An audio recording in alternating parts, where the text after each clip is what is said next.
Você acompanha Jornal da Rede Alesp.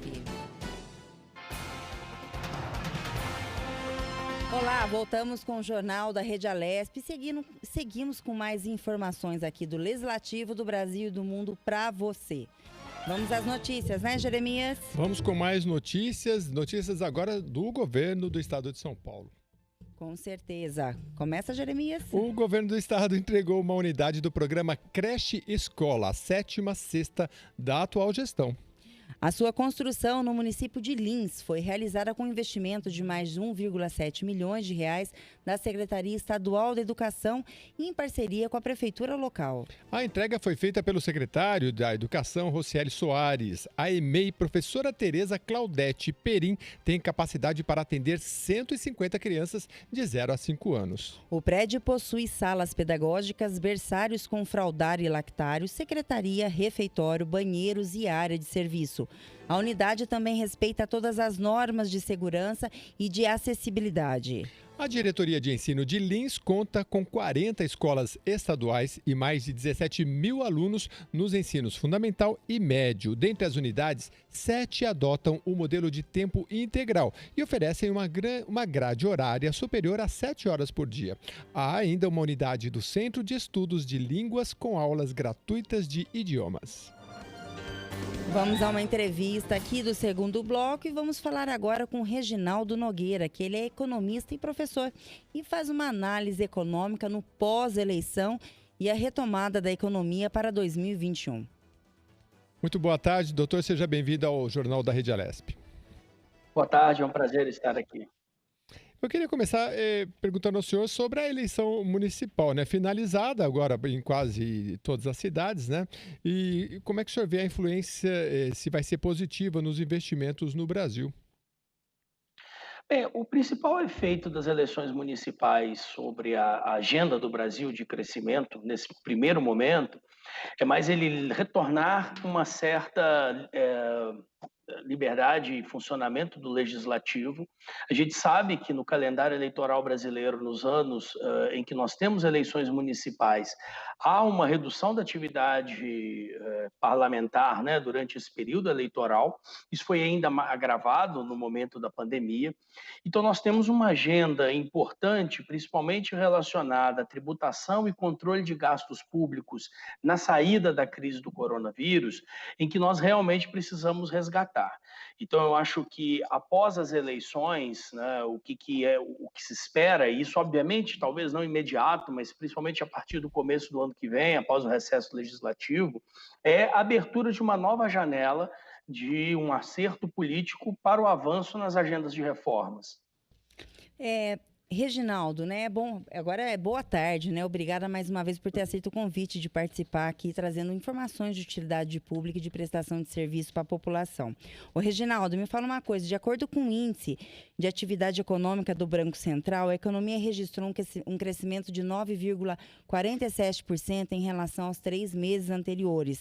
Minha pergunta para você seria, qual que é a análise que você faz sobre esse crescimento e você acha ainda que a economia vai continuar crescendo com a retomada, com uma boa retomada e principalmente com os novos governantes, ou ela vai dar uma estagnada?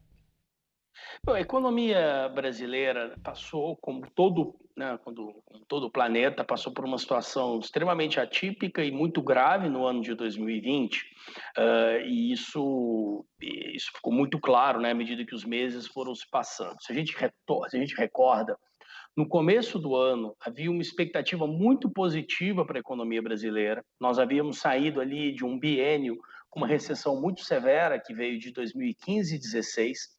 A partir de 2017, uma lenta recuperação. Nós tivemos aí alguns anos seguidos com crescimento ao redor de 1%. Isso foi em 17, 18, de novo em 19. E no ano de 2020 se esperava que fosse o ano da retomada, o ano do crescimento acima de 2,5%. E era isso que se acreditava até por volta de fevereiro. Já com o momento, né, do coronavírus e com a crise, com a pandemia, a economia brasileira, todas as expectativas começaram a entrar em queda livre. nós chegamos a falar numa queda do PIB superior a 6% no ano de 2020, né? Numa verdadeira tragédia econômica e social, inclusive, pelos efeitos que isso tem na vida das famílias. O que aconteceu é que aí, a partir de meados do ano, as perspectivas da economia brasileira começaram a melhorar. E a gente começou a ver, de certa maneira, uma melhora nos indicadores de vendas no varejo, muito puxado, inclusive, pelos apoios e na ajuda emergencial que o governo fez, né, dos R$ 600, e também, mais recentemente, números relacionados à produção industrial. Então, nós estamos terminando o ano, né, com um otimismo muito maior do que nós tínhamos, por exemplo, por volta de maio, né, por volta de abril desse ano, quando estávamos todos no olho do furacão. Eu acho que as perspectivas para 2021 são positivas, elas continuam positivas, mas não significa que todos os nossos problemas estão resolvidos. E eles não estão por dois motivos, né? O primeiro, que a pandemia continua e todos os cuidados né, são necessários ainda para evitar uma retomada da pandemia e uma segunda onda mais forte, um aumento de casos que levasse aí a necessidade de novas restrições. De interações sociais e econômicas.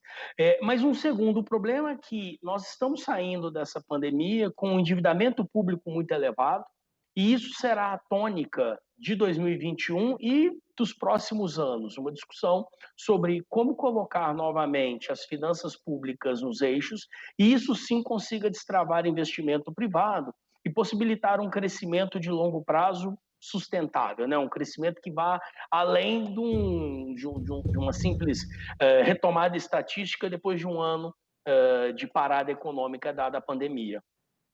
Doutor, o agronegócio tem dado uma certa, não sei se a palavra seria sustentabilidade, aliás, a pergunta é nesse sentido. O agronegócio sozinho no Brasil tem capacidade de dar sustentabilidade econômica para os próximos anos? Ele tem sido, né? Então, eles são um setor extremamente importante e muito dinâmico no Brasil, faz parte das nossas vantagens comparativas, né? O Brasil, ele tem essa capacidade de crescer com o agronegócio. Isso tem sido muito, o agronegócio tem crescido muito nos últimos anos e tem se destacado nos momentos de crescimento. O problema específico é que, dado o tamanho da economia brasileira, o agronegócio ele é relativamente pequeno. Então, a maior parte da economia brasileira está em serviços, está no setor, né, de comércio e serviços em geral. Então, uma retomada sustentável de crescimento e, principalmente, uma geração forte de empregos depende fundamentalmente de uma retomada no setor de serviços na economia brasileira. Então, é para ele que a gente deve muito acompanhar. Como eu disse, nós temos indicativos de que houve uma melhora nas vendas de comércio, por exemplo, nas vendas do varejo, por exemplo, mas nós não temos ainda clareza sobre quão forte será isso nos próximos anos. Então, eu acho que, principalmente aí a partir de meados do ano que vem. Então, eu acho que é muito para esse lado que nós devemos olhar para entender o cenário da economia brasileira de agora em diante.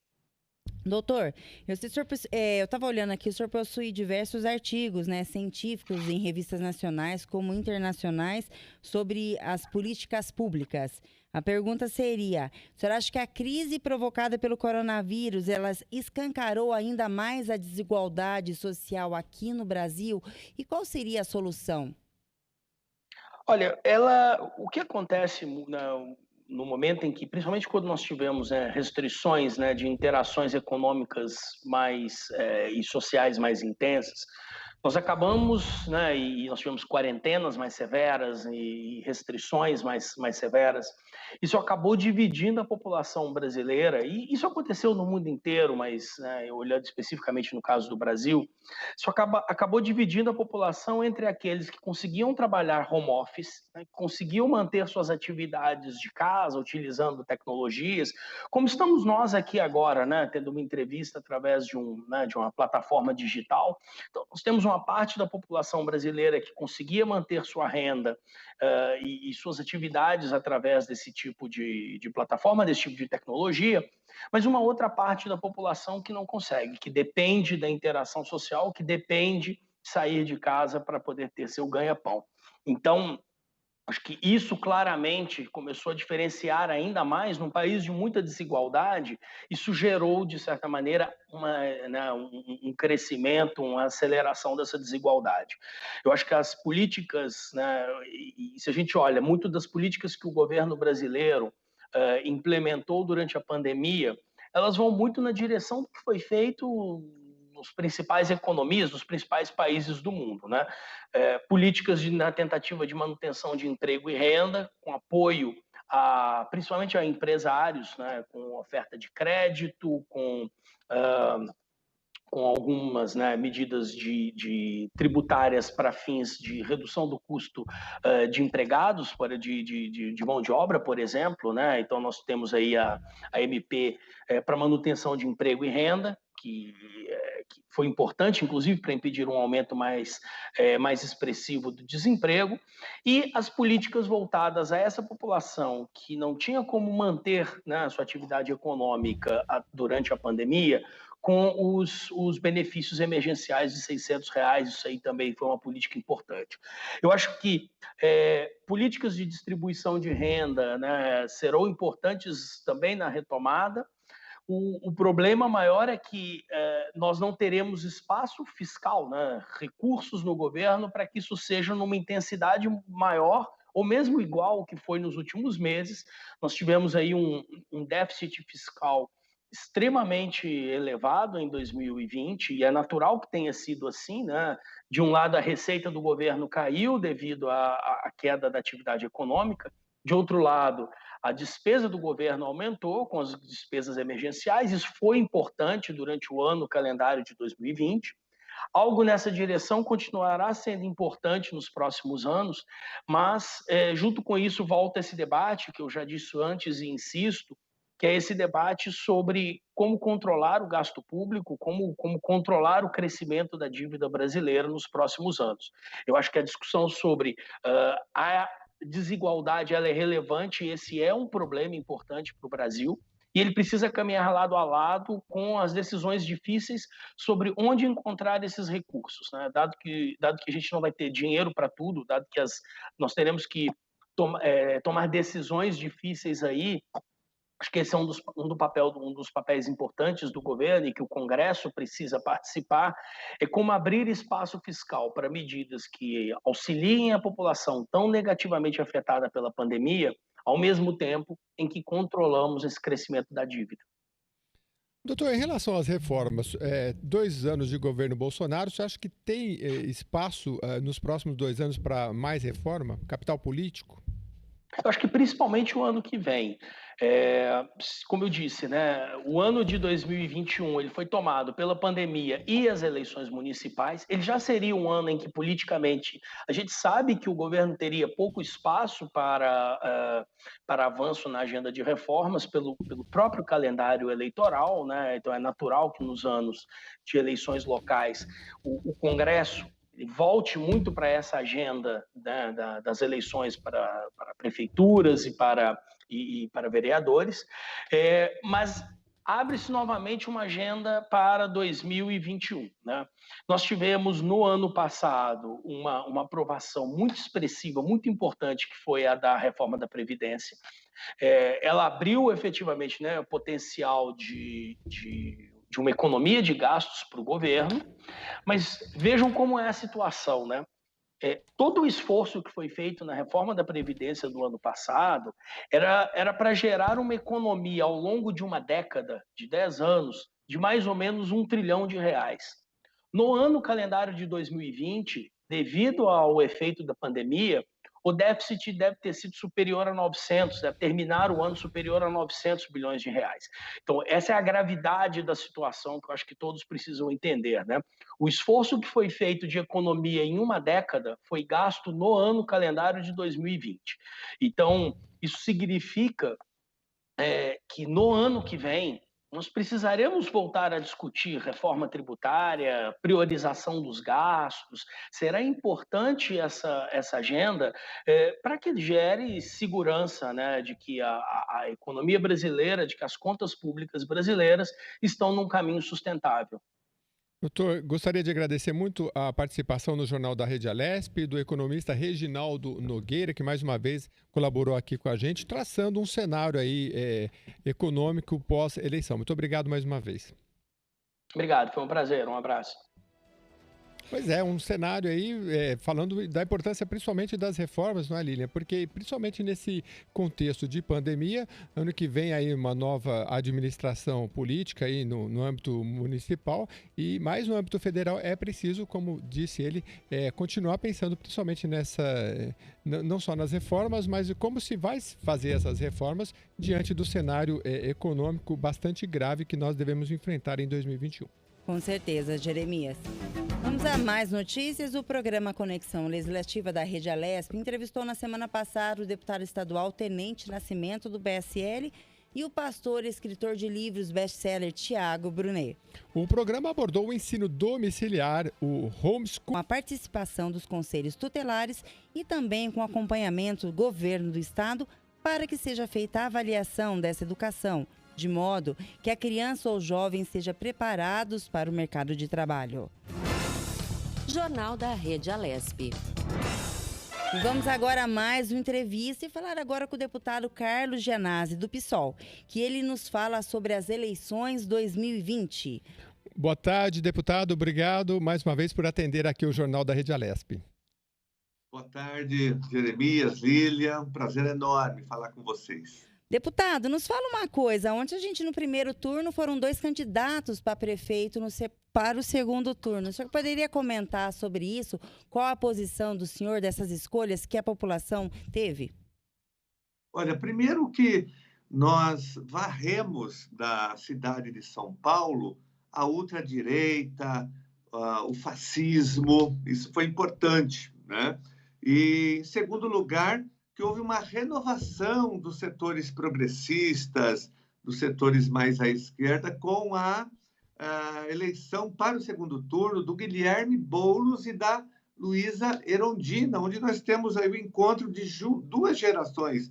A Luísa Erundina, que é deputada federal, mas foi prefeita de São Paulo, aliás, a melhor prefeita de toda a história da cidade de São Paulo, no encontro com o Guilherme Boulos, que surgiu dos movimentos populares, do movimento da moradia, uma pessoa que tem uma grande experiência política, técnica, intelectual, uma pessoa extremamente preparada, né, para ser prefeito de São Paulo. E, então, nós já derrotamos o bolsonarismo, a ultradireita, o fascismo aqui em São Paulo. Agora nós vamos derrotar o tucanistão, que ninguém aguenta mais, né? Eles já governam o estado de São Paulo há quase 30 anos e querem governar também a cidade de São Paulo, ou desgovernar São Paulo. Então, hoje, São Paulo tem alternativa, que é o Boulos, que é a Erundina, fazer uma grande mudança. Então, as forças críticas, as forças progressistas da sociedade estão avançando. Até porque a população percebeu, né, que o fascismo não leva a nada, que a ultradireita, que essa política do ódio, de fake news, isso daí é só desgraça, só destruição, né? E não há investimento nas áreas sociais, a população continua sem acesso à educação de qualidade, à saúde, porque esses setores que eu citei só querem destruir as áreas sociais. Eles não propõem nada, só propõem o ódio, a intolerância e a destruição das áreas sociais. Então, a grande revelação para nós é o Boulos e a Erundina. E tudo faremos para que eles sejam eleitos. Deputado, tem uma notícia aqui do G1. 2 transexuais estão entre os 10 vereadores mais votados de São Paulo e cita aqui Érica Hilton, do PSOL, e também Miranda, do PL. A que o senhor atribui essa votação expressiva? Porque a sociedade também está aprendendo, né? Nós vivemos uma sociedade homofóbica, machista, racista, só que há reação.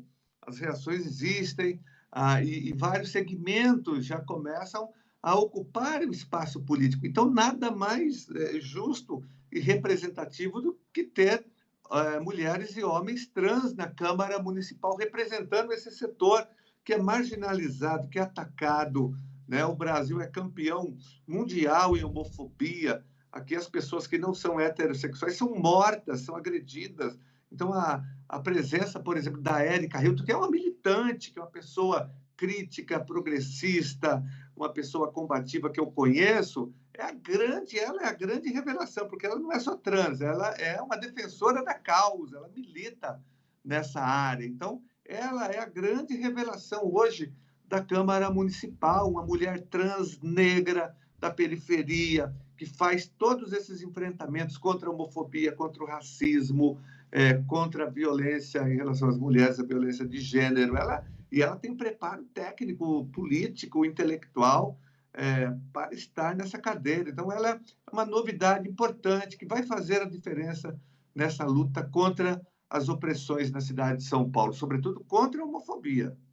Deputado, aqui na Assembleia nós temos a bancada ativista, que é uma composição, né, de parlamentares, e que nas entrevistas que a gente faz fala um pouco da representatividade, porque esses participantes, eles atuam em várias frentes.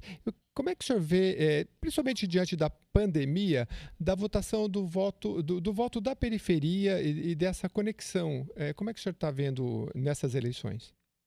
Olha, o voto popular foi muito forte, principalmente nas candidaturas comprometidas com as lutas sociais, com a educação, com a saúde. Esse voto ele foi canalizado para o PSOL, por exemplo, que tem compromisso e tem militância nessas áreas, com as camadas populares, né? Elegeu 6 vereadores em São Paulo. Isso não é pouca coisa. Inclusive, fiquei muito feliz que o Celso Gianazzi, que também é o grande representante da educação na cidade de São Paulo, foi reeleito com uma expressiva votação. Então, porque a população começa a perceber o seguinte, que ela tem que ter representação, ela tem que ter espaço dentro da Câmara Municipal, que até então sempre foi conservadora e constituída por representantes do poder econômico ou dos próprios governos, né?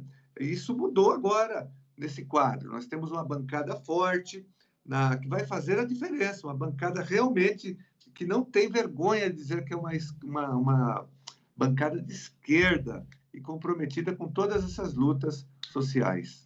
Deputado, algumas notícias dão conta de que o pessoal surpreende. Para o senhor foi uma surpresa ou como é que o senhor vê essa análise dos analistas que seria uma surpresa? Não, nós já estávamos esperando um bom desempenho do pessoal em São Paulo. Nós já esperávamos, porque nós estávamos na campanha, nas ruas, nas redes sociais, nós já estávamos sentindo que essa mudança dos ventos, que não começou aqui, começou, na verdade, na Bolívia, no Chile, em Montevidéu, depois nos Estados Unidos, com a derrota do protofascismo. Então, há um vento soprando de democracia. Ele chegou no Brasil com muita força. Então, aqui, o que nós estamos vendo em São Paulo é o fortalecimento desse vento, dessa onda pela democracia. O mundo não quer mais o fascismo ou o protofascismo, a intolerância. As pessoas querem pessoas que possam trabalhar para canalizar os recursos públicos para as áreas sociais, principalmente no momento de pandemia, quando a população carente, a população pobre, precisa muito do Estado, do amparo, do estado de bem-estar social. Precisa do SUS, precisa da escola pública, da assistência social, da segurança, de programas de renda emergencial. E a ultradireita, esse pessoal fascista, esse pessoal fundamentalista, não está nem aí para o povo, né? Eles só querem promover a política do ódio e da intolerância, assim como o PSDB também, né? Que só pensa em privatizar, terceirizar e fazer negócios com os equipamentos públicos, entregando para os empresários de mão beijada. Então, as pessoas querem partidos comprometidos com as áreas sociais, e o PSOL se insere nisso. Por isso, eu esperava aumentar a bancada do PSOL, né? Eu não dava para prever o número, né? Eu achava que umas 5 pessoas seriam eleitas, né? Fomos para 6, quase 7, com uma votação expressiva. O Boulos, no segundo turno, nós já tínhamos essa previsão, que ele, com 17 segundos, ele chegou na televisão, chegou ao segundo turno e bem posicionado. Imagina agora, com 10 minutos de televisão, ele vai arrebentar, e ele é muito preparado, né? Acho que o Bruno Covas nem vai querer ir no debate de tão bom que é o Boulos no debate, tão preparado, é um filósofo, e ele tem teoria e tem prática, ele é maravilhoso. Então, acho que o Bruno Covas não vai querer participar dos debates, porque vai ser destruído do ponto de vista do debate, do ponto de vista das ideias. Eu não sei se a Lilian tem mais perguntas sobre eleições e que eu queria falar um pouquinho de da peça orçamentária que está aqui na casa. Deputado, o senhor falou da questão da participação social, o senhor acompanhou, só para o nosso telespectador acompanhar, o orçamento, que é praticamente o projeto, um dos mais importantes que se vota na casa, está aqui e já teve o período de receber emendas em 15 sessões e agora está na Comissão de Finanças, Orçamento e Planejamento, fica por 30 dias lá, até mais ou menos 9 de dezembro. O senhor tem acompanhado, propôs emendas, como é que o senhor está vendo para esse ano o orçamento? Jeremias, tenho acompanhado muito e fiquei mais uma vez estarrecido com os cortes do Tucanato, do Tucanistão, agora do Dória, nas áreas sociais, em plena pandemia, né, numa crise sanitária como essa que nós estamos vivendo em São Paulo com mais de 45 mil pessoas mortas, com mais de 1 milhão de pessoas contaminadas, o Dória, é incrível, é inacreditável, ele cortou quase R$1 bilhão da saúde pública, do SUS, mais de 800 milhões, quase 1 bilhão, gente. Eu fiquei chocado. Logicamente que eu apresentei emenda recompondo e aumentando o valor do investimento no Sistema Único de Saúde, na saúde pública do Estado de São Paulo, né? Ele diminuiu drasticamente o investimento no IANSP também, que é o Instituto de Previdência, de Assistência Médica dos Servidores estaduais. Ele sabe qual foi o valor que ele canalizou? R$4.000 para financiar o IANSP.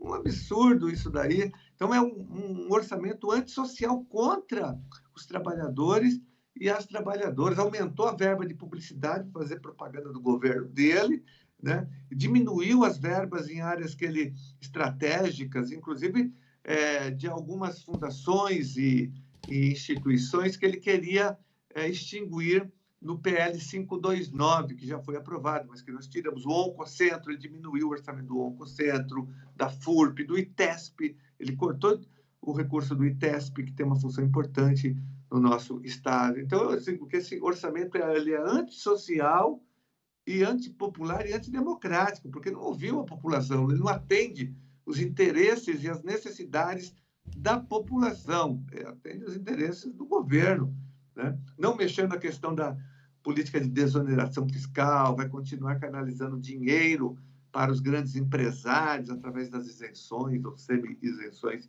fiscais. Eu apresentei muitas emendas para que haja chamada de todos os aprovados em concursos públicos do Estado, do Judiciário, do Ministério Público, Defensoria, todos os concursos do Estado, para que haja o reajuste de todos os servidores também, que não tem nessa peça orçamentária, né?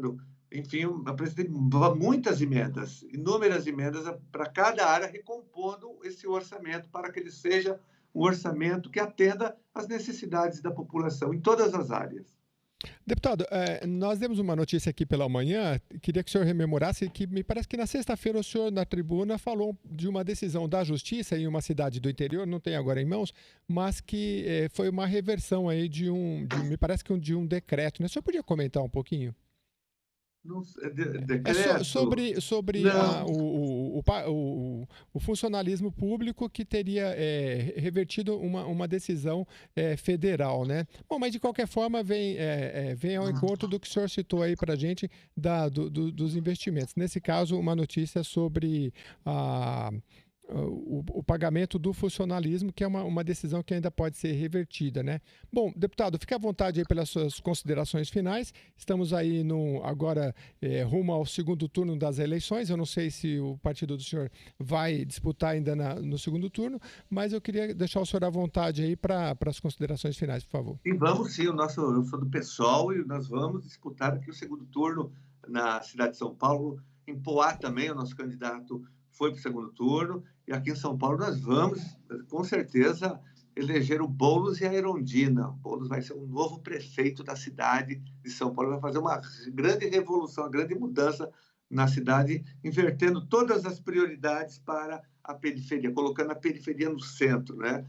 Investindo os recursos do orçamento, investindo os equipamentos e serviços públicos para quem mais precisa, que são as pessoas que moram na periferia, os trabalhadores e as trabalhadoras.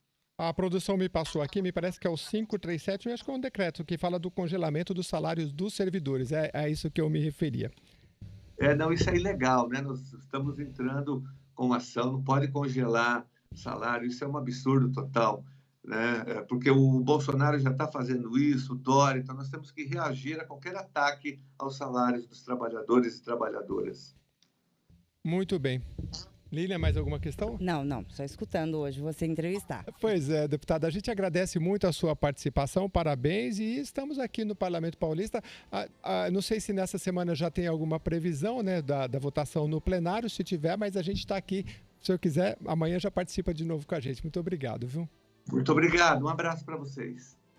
Obrigada, deputada, tenha uma boa tarde. Deputado Carlos Gianazzi atualizando a gente aí sobre as eleições 2020, falando um pouco do trabalho aqui no Parlamento Paulista em relação ao orçamento, às emendas apresentadas, Lília. Com certeza, Jeremias. E vamos lá, o primeiro secretário da mesa diretora da Assembleia Legislativa, o deputado Enitato, do PT, participou de solenidade de entrega de chaves de um veículo para a Associação Amigos dos Autistas de Sorocaba, a AMAS. O veículo foi adquirido com verbas provenientes de emenda de autoria do deputado ao orçamento do Estado. Segundo o parlamentar, era uma reivindicação de lideranças políticas da região, parceiros em favor do desenvolvimento econômico e social de Sorocaba. A AMAS foi fundada em 1994. É pioneira no atendimento especializado na cidade de Sorocaba e também para mais de 40 municípios da região. A prioridade da entidade é o atendimento a crianças e jovens com maior grau de comprometimento comportamental e cognitivo. Os jovens recebem alimentação e transporte, realizam terapias e atividades direcionadas ao seu desenvolvimento neuropsicomotor, de socialização, desenvolvimento de habilidades individuais, treino de atividades de vida prática e diária. Jornal da Rede Alesp. Bem, o Jornal da Rede Alesp, vamos falar com a nossa última entrevista, né, Jeremias? Exatamente. E vamos falar agora com o doutor Adivaldo Lima. Ele é advogado trabalhista e vai falar sobre acidente de trabalho. Muito boa tarde, doutor Adivaldo. Seja muito bem-vindo. Boa tarde. É um grande prazer estar com vocês aqui para falar de um tema tão importante como o acidente de trabalho, né? Pois é, então já vamos iniciar perguntando o que pode ser considerado, doutor, um acidente de trabalho. Eu não sei se a reforma trabalhista alterou alguma coisa, porque a gente tinha desde no trajeto para o trabalho, considerado também, né? Mas pode definir para a gente, por favor? Posso, claro. A primeira questão faz muito importante verificar qual a legislação aplicável nesta questão. Primeiramente, nós temos a Constituição Federal, que é uma lei constitucional, lá no seu artigo 7º, no inciso 28, que trata da responsabilidade subjetiva do empregador. Tá? Abaixo, nós temos... Oi? Pode falar. Pode falar, doutor. Alô? Abaixo, nós temos a lei infraconstitucional, que é a CLT, artigo 5.452, promulgada em 1º de maio de 1943. Depois nós temos as portarias, através da portaria do Ministério do Trabalho, que é de 1978, a portaria 3214, que ela vai tratar das NRs. E depois nós temos a lei especial 8.213/91. Esta lei, ela define bem, dos artigos 19 até o 23, a questão do acidente de trabalho. E o que é acidente de trabalho? Acidente do trabalho, ele se dá pelo exercício do trabalho a serviço do empregador, tá? Causando uma lesão grave ou por uma perturbação funcional que pode acarretar a morte, tá? Ou da capacidade laborativa de forma parcial ou total, permanente ou vitalícia, tá? Então, esta é a configuração de acidente de trabalho. A reforma trabalhista, a Lei 13.467, implementada em 11 de novembro de 2017, Trouxe alguma alteração? Não. O que se tem é que algumas NRs estão sendo modificadas, mas até o momento não tem-se nada concreto. Pois não. Pois não. Doutor, eu queria também... Desculpa, Lilian. Pode falar, uma pode falar. perguntinha aqui, né, também analisando. Eu queria que o senhor falasse um pouco em relação ao INSS, porque tudo está funcionando online, os serviços, tudo, né? Mas como é que é essa comunicação e está sendo feita a contento com o INSS? Inclusive, explicar aquele caso que muita gente ainda não entende bem, porque você fica 15 dias quando afastado por acidente de trabalho, a empresa é responsável e depois o INSS. É isso, né? E explica para a gente como é que está essa relação com o INSS, por favor. Como é que funciona isso? Primeiramente, a CAT, hoje, ela não precisa ser feita mediante papel, igual na década de 90, que você fazia papel a CAT. Hoje você pode fazer via online, tá? Qual é o prazo do empregador? Os primeiros 15 dias é de responsabilidade do empregador. A partir do 16º dia é que será de responsabilidade do INSS, tá? Então, mudou-se alguma coisa nesse sentido? Não. A única questão que é diferenciada é do empregado doméstico. O empregado doméstico, ele não tem esse lapso temporal de 15 dias. Ocorreu o acidente, com menos de 15 dias, ele já pode dar entrada, tá, no acidente de trabalho, via online. Essa CAT, ela é feita em 6 vias, sendo que uma via fica com o empregado, a outra com o empregador, tá? Uma via vai para o sindicato, outra para o INSS, Ministério do Trabalho e SUS. Essa sistemática teve alguma alteração? Não, continua-se dessa forma. Falou-se no começo da pandemia, né, que poderia eventualmente dar entrada antes dos 15 dias, mas isso no caso concreto não ocorreu. Então fica prevalecendo esta questão dos 15 dias. Os primeiros 15 dias, responsabilidade do empregador. A partir do 16º dia, responsabilidade do INSS, onde ele irá fazer perícia, né, e os demais procedimentos. Perfeito? Mais alguma questão? Não. Doutor, quem está falando é Lilian. Obrigada mais uma vez por estar participando aqui do Jornal da Rede Alesp. Eu queria saber uma coisinha. Todo acidente, ele tem que estar numa empresa, ele deve ter um CAT ou não? Aliás, só para complementar, CAT é a comunicação de acidente de trabalho, né, que a gente não falou ainda. Isso. Então, vamos lá.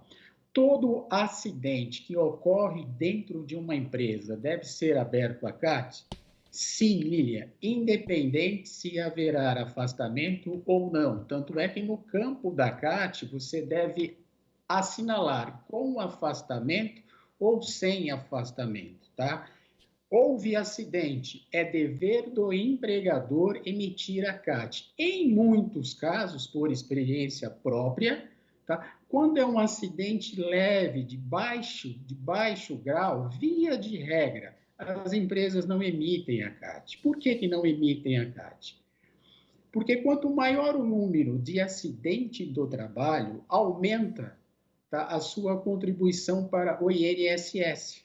Tá? Via de regra, as empresas recolhem 20% do empregador, 3% de SAT, de acordo com o seu grau de risco, e 5,8% de terceiros. Tá? Quando você tem um grande volume de acidente de trabalho, a sua contribuição no SAT, ela pode aumentar.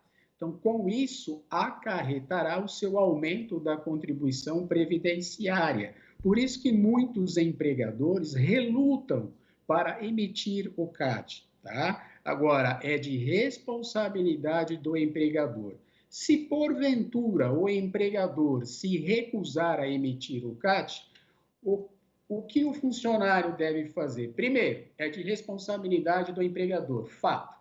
O empregador não quer, você procura o sindicato. O sindicato diz a você que não irá fazer, você procura o seu médico. Tá? Caso o médico não faça, você mesmo ou seus dependentes poderão fazê-lo. Isso tudo está preconizado do artigo 19 ao artigo 23 da Lei Especial 8.213/91. Ok? Ok. Doutor, mais uma perguntinha. O horário é aquele percurso em itinere, né? Que é o percurso que o Isso. empregado vai para a empresa e volta da empresa e neste momento ele sofre um acidente de trabalho. Quem é responsável? Vamos lá. Lívia, primeiramente, em novembro foi implementado o contrato verde e amarelo, que foi a MP 905. Este contrato verde e amarelo, ele suprimiu a questão do acidente de trajeto, tá? Contudo, esta medida provisória, em abril de 2020, ela perdeu a sua eficácia. Sendo assim, a partir da perda da eficácia do contrato verde e amarelo da MP 905, o acidente de trajeto ele voltou a ser considerado como um acidente de trabalho. Tá? Ele é considerado como acidente de trajeto. Então, hoje ele é considerado acidente de trabalho? Sim, o é. Tá? Voltou tudo ao normal. Agora você pode fazer uma pergunta. E o que ocorreu na vigência do contrato verde e amarelo da MP 905 de novembro a abril? Ato jurídico perfeito. Tá? Em razão do ato jurídico perfeito, você não pode mudar aquilo que aconteceu na vigência dessa MP. Portanto, o que ocorreu dentro da MP não era acidente de trabalho, tá? Com a supressão, voltou a ser considerado normalmente como um acidente de trabalho, tá? Doutor, o senhor conceituou inicialmente o que é um acidente de trabalho, mas só para a gente deixar bem claro, por exemplo, uma doença crônica, por exemplo, às vezes se confunde o que é um acidente e o que é decorrente, por exemplo, a gente tem a LER, né, que é a repetição, né, que muitas pessoas têm, tendinite, né? Às vezes se confunde isso ou é difícil se confundir? Veja bem uma coisa, existem 3 tipos de acidente de trabalho. O acidente típico, que é aquele que causa uma lesão, tá? Seja um corte contuso, seja uma lesão grave. Existe o acidente atípico, advindos da doença profissional e da doença do trabalho. Primeiro, nós precisamos identificar qual a diferença desses 2 institutos. Tá? Doença profissional é aquela que decorre do exercício da sua função durante a sua jornada de trabalho. Tá? Doença profissional é aquela que advém do ambiente de trabalho. Tá? Vamos imaginar por movimentos repetitivos durante uma jornada de 8 horas, eu venha a ser acometido de uma dor, de uma LERD, né? De uma hérnia de disco. Isso tudo é considerado acidente de trabalho? Sim, é considerado acidente de trabalho. Qual forma? Um acidente de trabalho atípico, não é aquele típico acidente que nós estamos acostumados. Então, é considerado. Como que uma empresa evita esse tipo de acidente? Através da NR17, com um trabalho de ergonomia, através de uma ginástica laboral, tá? Tudo isso com a intenção de prevenir, tá? Mas é considerado uma doença de trabalho normal, é aquilo que eu conceituei lá no artigo 19 sobre o que é acidente de trabalho. É uma perturbação funcional que pode acarretar a perda da capacidade laborativa de modo temporário ou vitalício, tá? Então, é considerado um acidente de trabalho. Doutor, uma pessoa, um trabalhador, ele teve um acidente. A questão do médico, tem o plano de saúde, pode ter um médico na empresa, tem um médico do INSS. O que diz a legislação? Quem procurar? A legislação, tá, ela nada dispõe.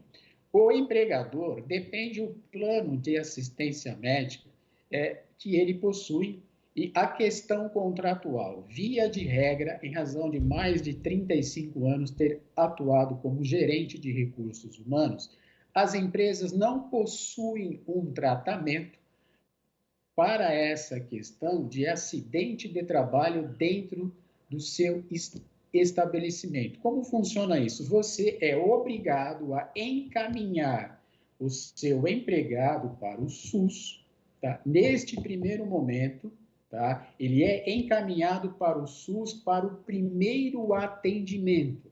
Após esse primeiro atendimento, após a configuração do acidente de trabalho, todo o restante do tratamento ele poderá realizar no seu convênio médico. Contudo, o primeiro atendimento, tá, para ser considerado acidente de trabalho, é o SUS quem irá fazê-lo, tá, e não o convênio médico. Após a constatação de acidente de trabalho, o restante do tratamento é feito pelo convênio médico. Então, se ele foi acidentado, claro, ele pode ir no convênio para fazer o seu tratamento, mas ele vai ter que procurar uma unidade básica de saúde, independentemente dele ter plano ou não, para atestar que ele teve, então, um acidente de trabalho, é isso? Perfeito. É essa a sistemática para a configuração do acidente de trabalho, salvo no direito tem sempre as exceções, se a empresa tiver um plano de assistência médica onde contempla esse tipo de atendimento no contrato plasmado entre as partes. Doutor, eu queria falar rapidamente... Este entendimento, tá? Eu queria entender um pouquinho, só para finalizar, da CIPA, né? Porque a CIPA, eu queria que o senhor explicasse o papel da CIPA, se tem um número... de funcionários que é preciso estabelecer. E, por exemplo, se você tem um órgão que tem, seja público ou não, mas ele hoje tem serviços terceirizados. E aí como é que funciona? Porque você teria um órgão da CIPA para um determinado número de pessoas, mas hoje, inclusive, é muito comum, né, a terceirização do serviço. Como é que funciona? Precisa ter um mínimo de funcionário? Veja bem uma coisa. As NRs, que é o decreto 3214 de 1978, ela contempla hoje 36 NRs, sendo as mais importantes, como você bem já citou, a NR5, que trata da CIPA, a NR6, que vai tratar dos EPIs, 7 PCMSO, que é o Programa de Controle, tá? De Medicina Ocupacional, você tem a 9, que é o PPRA, que é o Programa de Prevenção de Riscos Ambientais. Você tem a 12, que vai tratar de máquinas operatrizes e similares, que é onde nós temos o maior número de acidentes, onde o Brasil está em 4º no ranking mundial de acidentes. Você tem a 15, que fala de insalubridade, a 16 sobre periculosidade e a 17 sobre ergonomia. A NR5, que trata da CIPA, é ela, de acordo com os seus anexos, que vai estabelecer a partir de quantos funcionários a empresa deverá ter CIPA, qual o número de técnico de segurança do trabalho, médico, tá? SESMIT, que é um serviço especializado de segurança e medicina do trabalho, que você tem que cadastrar no Ministério do Trabalho. Tá? É a NR5 que irá disciplinar toda esta questão. Acima de 20 funcionários, tá? A empresa já é obrigada a ter CIPA. Acima de 20 funcionários, ela já tem que ter CIPA. Pelo menos uma pessoa responsável por essa coordenação. Tá? Esta pessoa que faz parte da CIPA ou os membros da CIPA terão estabilidade de 2 anos. No primeiro ano pelo seu mandato e no segundo ano após o seu mandato. Existem empresas terceirizadas? Existem, mas de acordo com a NR5 e com os seus anexos, é obrigatório você ter a presença de um técnico de segurança, tá? Full time, ou seja, durante a jornada de trabalho. grau de risco do seu empregador, definir a composição do SESMIT, é que você poderá ter empresas contratadas ou não. Entendi. Portanto, cabe à CIPA definir. Doutor, eu queria agradecer muito a sua participação, muito esclarecedora aí as várias frentes que o senhor nos trouxe, muito didaticamente. Muito obrigado pela sua participação aqui no Jornal da Rede Alesp. Imagina, eu que agradeço pelo convite. Eu procurei de uma forma bem didática explicar, de uma forma simples, né, para as pessoas entenderem essa questão de acidente de trabalho, tá bom? Qualquer coisa, estou à disposição de vocês. Obrigada, doutor. Tenha uma boa tarde. E o Abraço, uma boa tarde. E o Jornal da Rede Alesp acabou de falar com o doutor Adivaldo Lima, que ele é advogado trabalhista, e falou sobre acidentes de trabalho. Na Itália, mais uma vez as coisas não estão bem. Os hospitais estão próximos da lotação máxima no norte, novamente na região de Milão, onde tudo começou no continente europeu. Pois é, desta vez não são as UTIs que preocupam os médicos. São os ambulatórios com os casos menos graves que estão enchendo mais rápido, o que impede médicos de atenderem outras enfermidades. 9 das 21 regiões italianas já estão na zona vermelha, com mais de metade dos leitos ocupados com pacientes de Covid-19. O governo da Itália ainda resiste a implantar nova quarentena rígida. A Itália já contabilizou mais de 1.066.000 casos confirmados de Covid-19 e mais de 43 mil óbitos em decorrência da doença. Vamos lá, Jeremias, vamos conferir destaques que marcaram o noticiário deste segundo bloco de jornal. O primeiro secretário da mesa diretora da Assembleia Legislativa, o deputado Enitato, do PT, participou de solenidade de entrega de chaves de um veículo para a Associação Amigos dos Autistas de Sorocaba, a AMAS. O veículo foi adquirido com verbas provenientes de emenda de autoria do deputado ao orçamento do Estado. Pois é, segundo o parlamentar, era uma reivindicação de lideranças políticas da região, parceiros em favor do desenvolvimento econômico e social de Sorocaba. A AMAS foi fundada em 1994, é pioneira no atendimento especializado na cidade de Sorocaba e também para mais de 40 municípios da região.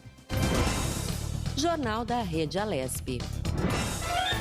Muito bem, continuamos com as principais notícias do dia. Agora vamos falar um pouquinho ainda de notícia relacionada à eleição, não é, Lília? O ministro Luiz Roberto Barroso, presidente do Tribunal Superior Eleitoral, o TSE, afirmou neste domingo que um problema técnico provocou uma lentidão na totalização dos votos nas eleições municipais. Mas até às 21 horas e 47 minutos haviam 62% totalizados. Isso, Jeremias, e segundo o ministro, uma falha em processamento de um computador provocou lentidão na totalização dos votos e, consequentemente, na divulgação dos resultados. O ministro explicou que a urna eletrônica imprime o boletim ao final do dia, o que atesta que a votação ocorreu. Mas Luiz Roberto Barroso disse que a ideia de que a demora possa trazer algum tipo de consequência para o resultado não faz nenhum sentido, porque, segundo o ministro, o resultado já tinha saído quando a urna imprimiu o boletim. Pois é, vamos falar de uma notícia recorrente e importante aqui, que é sobre a doação de sangue. Olha, nesta segunda-feira, os passageiros que usam ou circulam pela região da estação Tatuapé, interligação do metrô com a CPTM, podem doar sangue com segurança. A ação acontece no mezanino da estação, na área paga do metrô, e é uma parceria da Secretaria dos Transportes Metropolitanos com a Fundação Pro Sangue. No mês em que se celebra o Dia Nacional do Doador de Sangue, que é 25/11, lembramos que a contribuição voluntária precisa acontecer em qualquer época do ano. Para doar sangue, os passageiros podem fazer o cadastro no local entre as 8h30 e 11h30 e é preciso ter um documento original com foto. Com o atendimento está limitado a 80 candidatos. Há chances de o horário de cadastro ser encerrado antes. Nesse caso, aqueles que desejarem doar podem se dirigir à unidade da ProSangue mais próxima. E vamos lá, né? O Jornal da Rede Alesp chegando ao fim, informando tudo sobre o Legislativo Paulista. E lembrando você, se quer dar alguma sugestão sobre tema ou assunto, liga pra gente ou manda mensagem no nosso WhatsApp 11 99232 5950 e deixe lá a sua mensagem. E como a gente lembra sempre, não é, Lilian? É preciso manter os cuidados na prevenção contra o coronavírus. Não se descuide, use máscara sempre. E por hoje é só. Boa tarde a todos e até amanhã. E você acompanha agora a transmissão da coletiva de imprensa do governo do estado de São Paulo. Fiquem com Deus. Na mensagem de hoje, antes de falarmos sobre saúde, quero cumprimentar prefeitos e prefeitas, assim como vereadores e vereadoras eleitos no estado de São Paulo. Em São Paulo temos uma gestão municipalista que respeita prefeitos e prefeitas, independentemente do partido a que estão filiados, e essa política não será alterada. Portanto, os cumprimentos são para todos, independentemente de partidos, ideologia, que tenham sido democraticamente eleitos ontem aqui no estado de São Paulo. A nossa democracia, tantas vezes atacada nos últimos meses por extremistas, mostrou ontem a sua vitalidade. A democracia venceu os conspiradores. Quero reafirmar aqui a minha confiança na justiça eleitoral, seja no estado de São Paulo, seja no âmbito nacional. Os problemas técnicos na totalização dos votos foram superados e o Brasil tem um sistema eleitoral, reafirmo, seguro, moderno e eficiente, e um exemplo mundial de tecnologia. Não há razões até aqui para duvidar da eficiência e da inviolabilidade do sistema eleitoral eletrônico no Brasil. Os propagadores de fake news são os mesmos que procuram falsear a verdade e formular acusações contra a legitimidade da eleição e dos seus eleitos. Volto a reafirmar aqui, a democracia venceu e o extremismo perdeu. Viva a democracia! Agora, na saúde, atualização do Plano São Paulo. A atualização do Plano São Paulo, em virtude da pane no sistema de dados do Ministério da Saúde, será feita no dia 30 de novembro. E nós teremos aqui as explicações que amparam essa decisão sensata e equilibrada do governo do estado de São Paulo. A falta de informações sobre casos e óbitos durante 6 dias da semana passada, causada por uma pane no sistema do Ministério da Saúde, e que agora, a partir dessa semana, aparentemente estará já solucionado, mas esta pane afetou a normalização das informações dos dados em todo o Brasil e aqui em São Paulo em especial. Por esta razão, estamos adiando a atualização do Plano São Paulo para o dia 30 de novembro. É uma medida de cautela e que demonstra a nossa responsabilidade em não alterar a qualificação das regiões do estado sem ter todos os indicadores disponíveis. Pelos indicadores disponíveis, a maioria da população do estado hoje já seria promovida para a fase verde do Plano São Paulo. Porém, indicadores de ocupação de leitos de UTI e internações, sob responsabilidade do governo do estado de São Paulo, cresceram nesta última semana em relação à semana anterior. O momento requer, portanto, precaução para uma análise mais completa para a proteção da população. Cautela e cuidado. Por favor, continuem usando máscaras e evitando aglomerações. Nós só venceremos a Covid-19 após a plena vacinação de todos os brasileiros que precisam ser vacinados. Enquanto não tivermos a vacina, é preciso ter cuidado, usar a máscara e evitar aglomerações, além dos hábitos de higiene pessoal, sobretudo na lavagem das mãos e uso de álcool em gel. Sobre o tema da saúde, nós vamos começar ouvindo Jean Gorenstein, secretário da Saúde do Estado de São Paulo. Jean. Boa tarde, governador. Boa tarde a todos. Estamos na 47ª semana epidemiológica e nós reforçamos, ainda estamos em quarentena. O Censo Covid São Paulo revelou um aumento de 18% no número de internações, tanto na rede pública quanto também na rede do sistema privado. Esses números ocorreram após o feriado e repercutem sobre a questão relacionada à aglomeração e também intimamente relacionada à não vigilância daquelas normas de segurança como distanciamento, evitando-se aglomerações e uso de máscaras. Esses dados, porém, ainda não estão consolidados frente à instabilidade do sistema CIVEP-gripe do Ministério da Saúde, que vem sendo atualizado. E lembramos que ele ainda pode sofrer novas variações desses dados, uma vez que ainda ele encontra-se inoperante. Lembro que a média diária dos casos, nos últimos 14 dias, se manteve estabilizada. Por precaução e responsabilidade, o governo do Estado de São Paulo optou por não realizar a reclassificação do Plano São Paulo na data de hoje, mantendo a atual classificação por mais 2 semanas.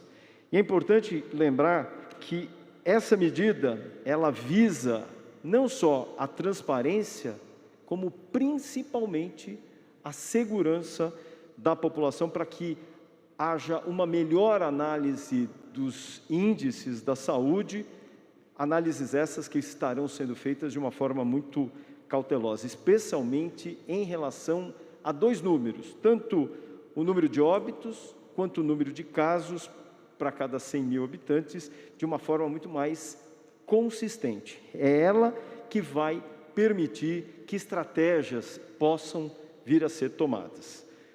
Lembrando que os dados da saúde sempre nortearam e sempre nortearão as equipes técnicas na tomada de decisões e condução do Plano São Paulo.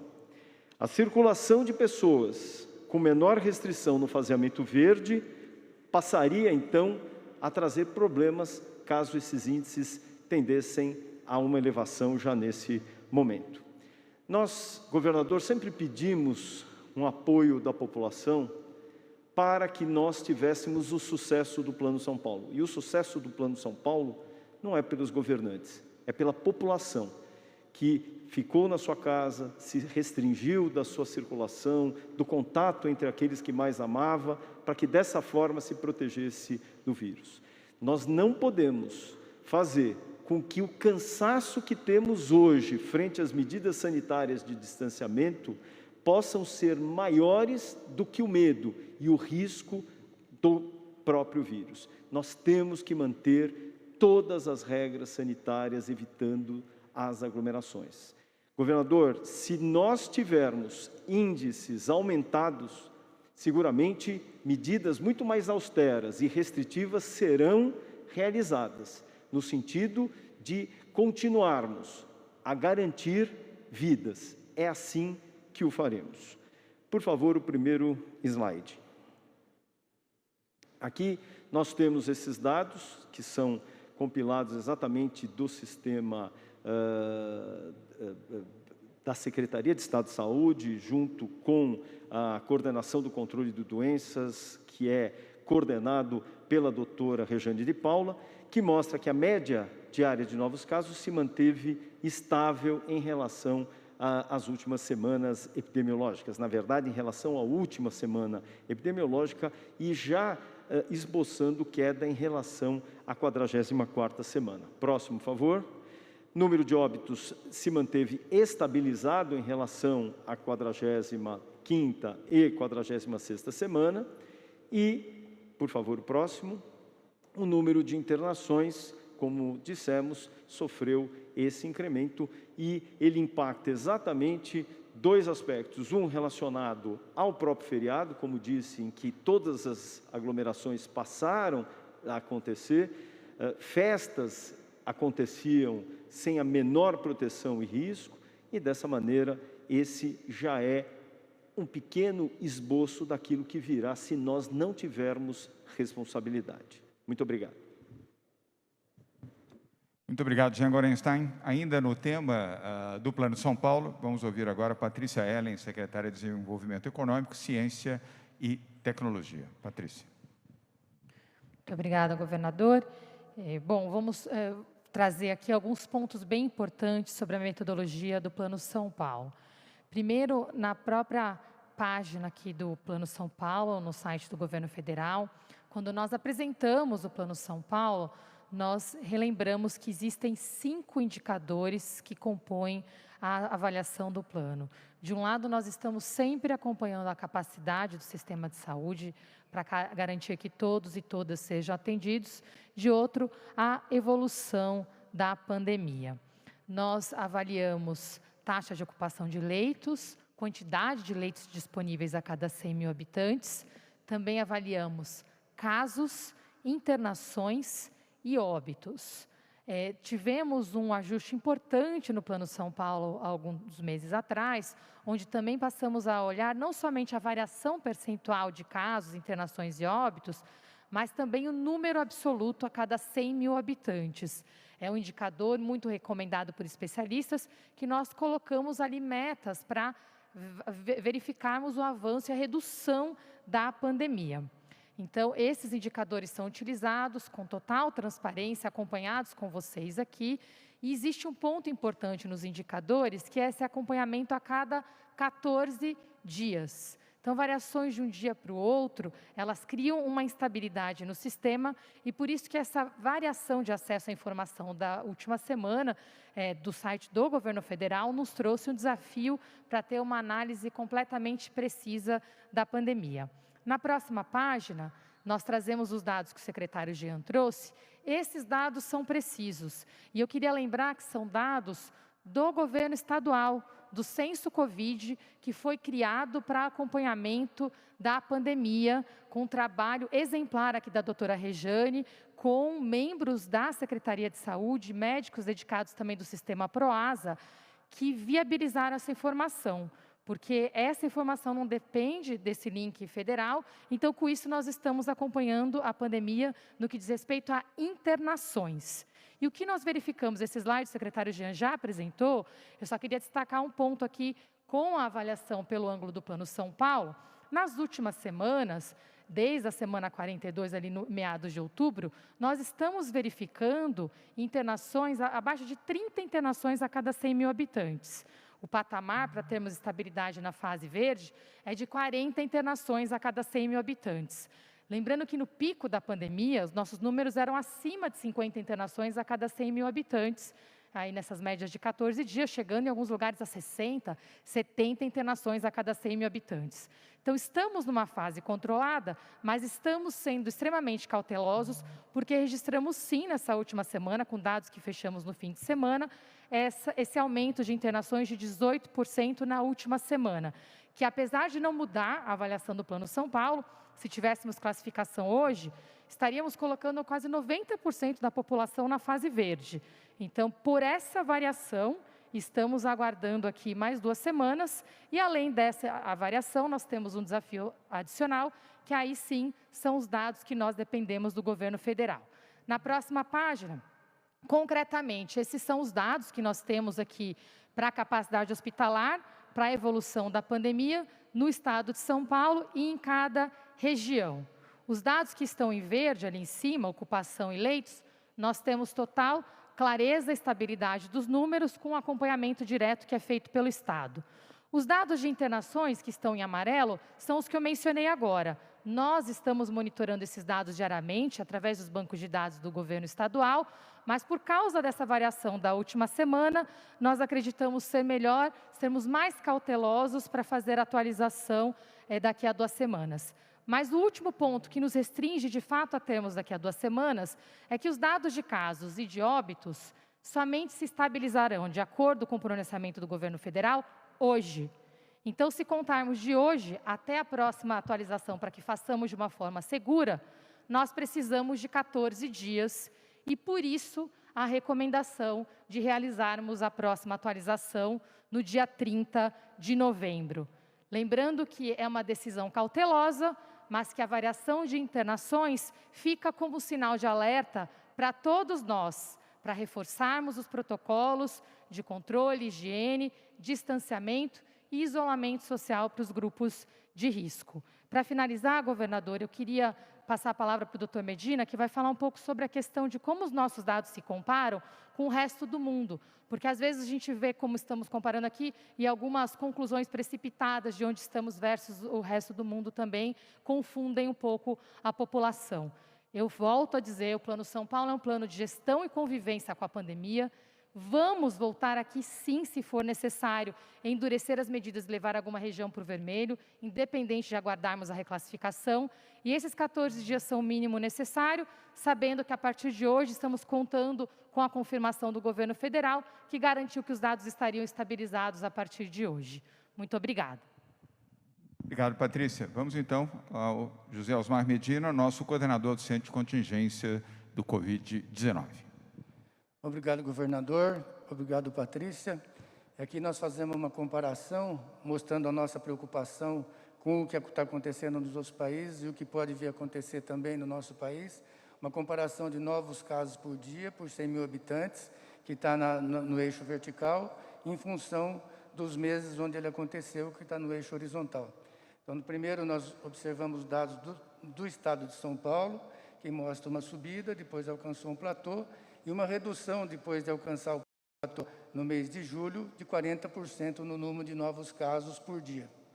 Quando nós comparamos esse mesmo achado com as outras regiões que têm de perfil demográfico distinto, que estão submetidos a uma redução da temperatura, nós observamos que é um comportamento mais ou menos semelhante nos Estados Unidos, na Europa, na Rússia, no Canadá e na Suécia, com aumento de casos constituindo um segundo pico.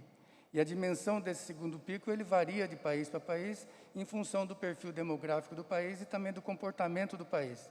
Então, nos Estados Unidos, depois de um primeiro platô, dobrou o número de casos de março, no primeiro platô que foi estabelecido no mês de março, em julho ele multiplicou por 2, e agora, um pouco em função da redução da temperatura do outono, que vem no outono e inverno, ele multiplicou por 2.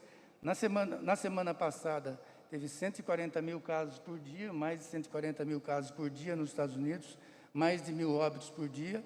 E nos Estados Unidos, 1 em cada 400 americanos se testaram positivo durante a semana passada. Então, nesse segundo pico, ele está relacionado à temperatura e também está relacionado a esses conflitos relacionados à eleição americana, que um grupo é bem aderente às recomendações, como o uso de máscara, distanciamento social, e o outro não.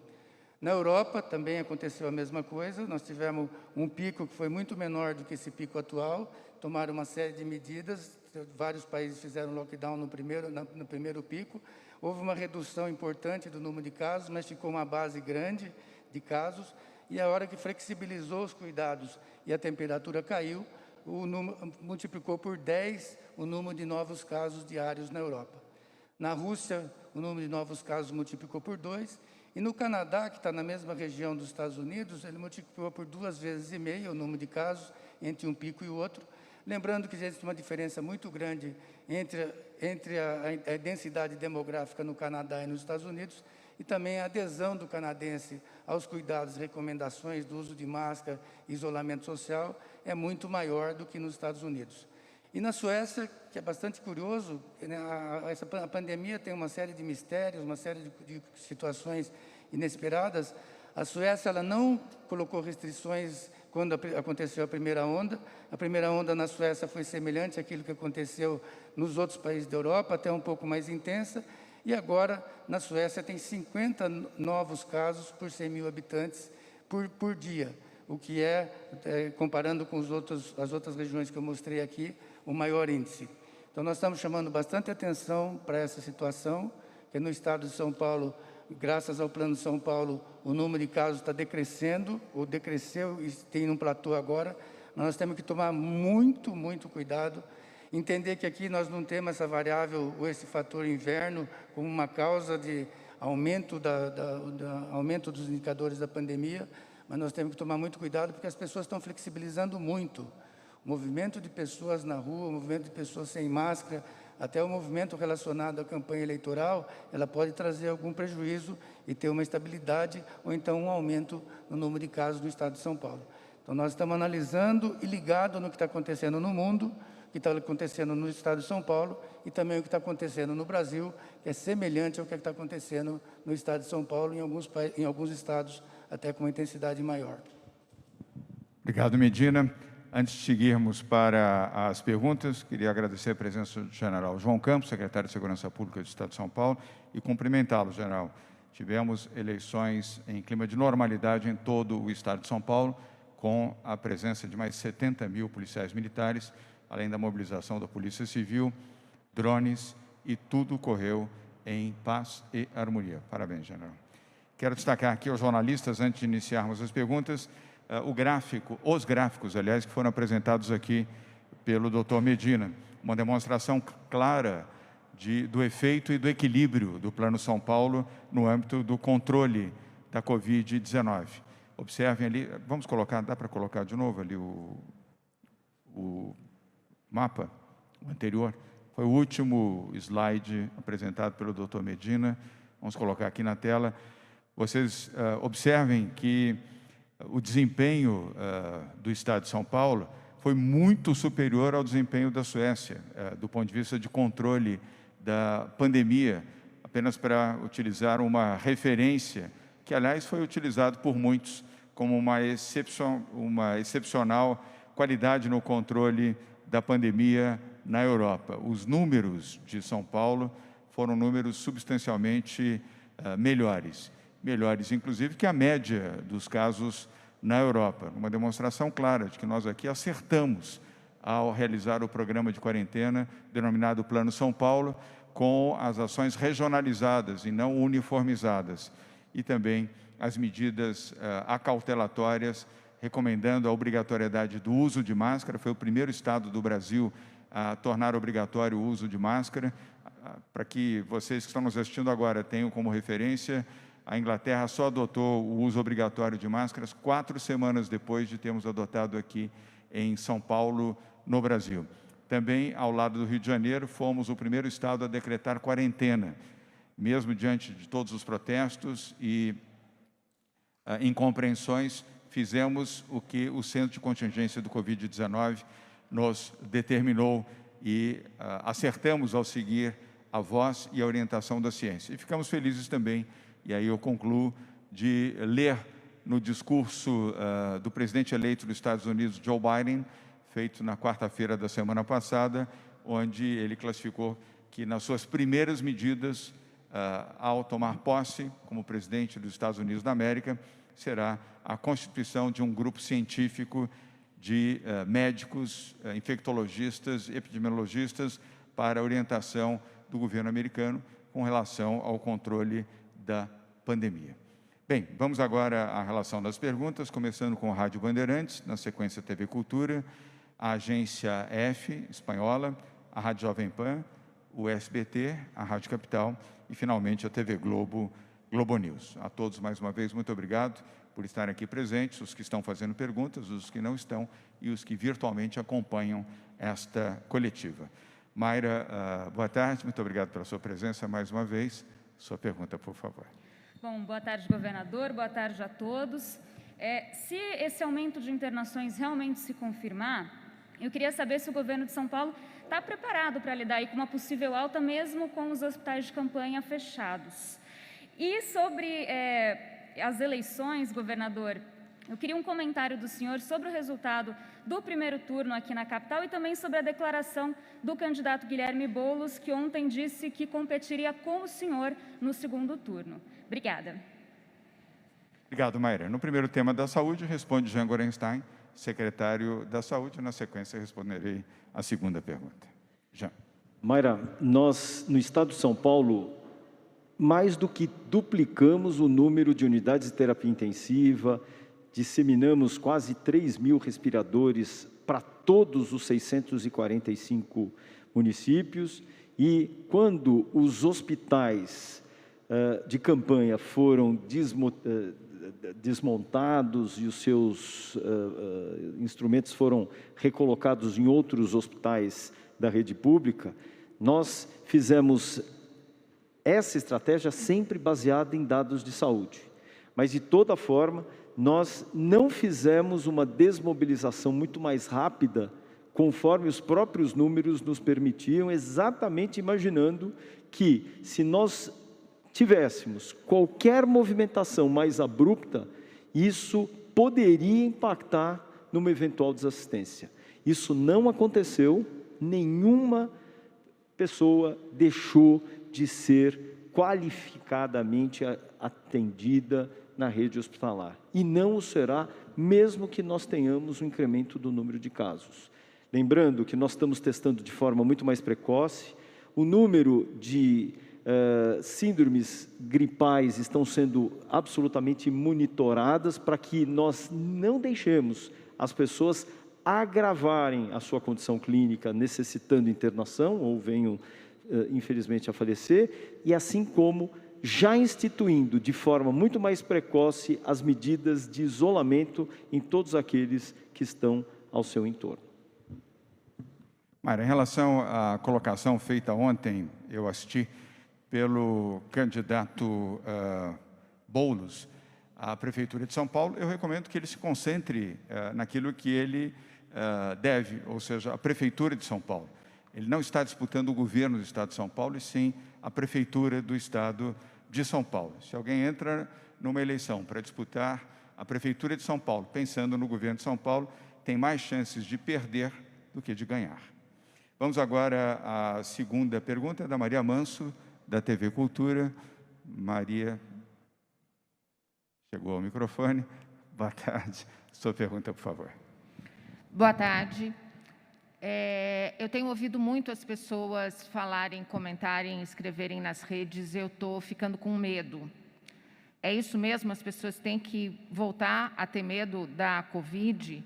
E se a gente já tem confirmado esse número de aumento de internações de 18%, e os hospitais particulares também confirmam uma maior realização de exames e de resultados positivos da Covid, por que não, desde já, tomar medidas, adotar medidas mais restritivas contra a quarentena?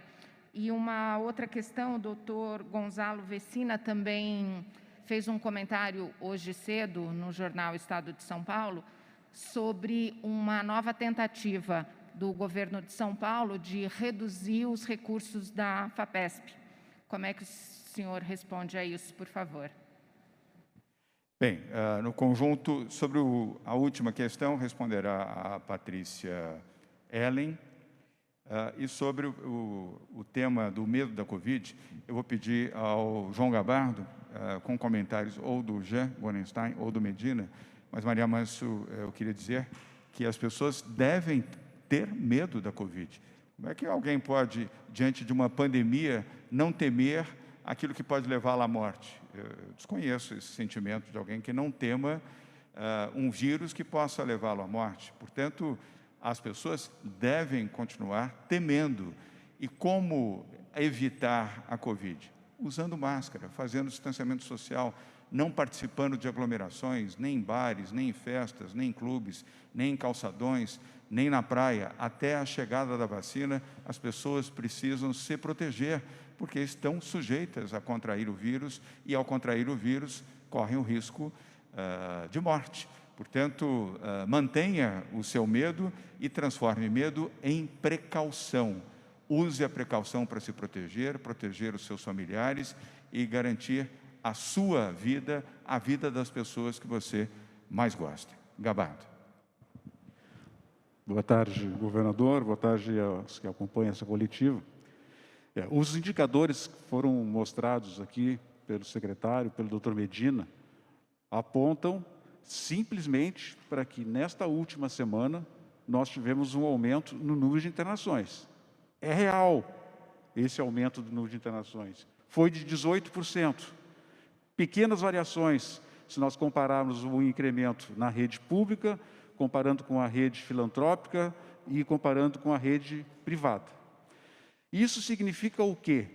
Do ponto de vista epidemiológico, uma alteração numa semana, quando nós comparamos com a semana passada, em que teve feriado, e que foi a melhor semana de todas, desde o início da campanha, desde o início do programa de São Paulo, nós não devemos considerar isso como ter um significado definitivo nesse aumento. Ele serve como precaução, ele serve para que nós reforcemos as orientações à população de distanciamento social. Significa que nós ainda não dominamos esse vírus, nós ainda não temos o controle absoluto sobre essa epidemia e que até o final do ano as recomendações se mantêm. As pessoas devem evitar aglomerações, as pessoas devem evitar festas. Todos aqui em São Paulo me telefonam, dizem, comunicam, escrevem nas redes sociais que parece que a temporada de festa, de casamento, está liberada. Todo mundo está fazendo festa de casamento, fazendo convite. Isto não está previsto. Essas recomendações de solenidades, festividades, elas ainda não são possíveis de serem realizadas. Então, nós estamos juntando aqui um conjunto de situações. Nós tivemos um sistema em que as pessoas aumentam a sua mobilidade em função das eleições. Nós temos um aumento em função da temperatura. Nós temos um aumento da mobilidade agora no final do ano, nos preocupa muito essas festividades de Natal e de Ano Novo. Essas recomendações devem ser reforçadas, que as pessoas devem evitar esse tipo de aglomeração. Então, vamos ficar analisando os dados nas próximas 2 semanas, a decisão de segurança, de nós não passarmos algumas regiões para a fase verde, como seria possível hoje com os números.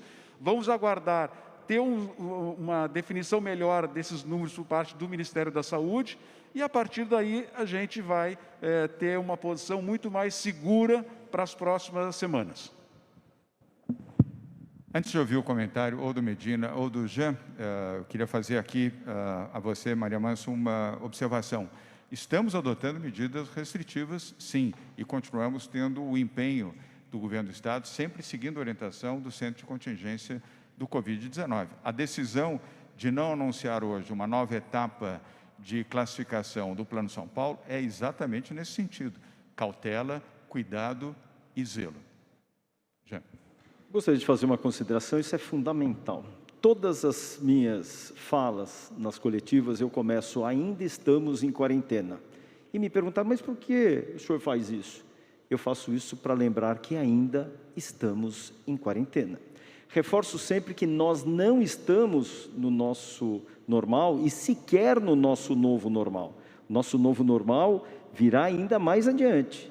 Teremos uma vacina em breve que vai mostrar uma eficácia e nos proteger. Mas, por enquanto, nós temos que nos basear de todos os dados de proteção que nós podemos ter.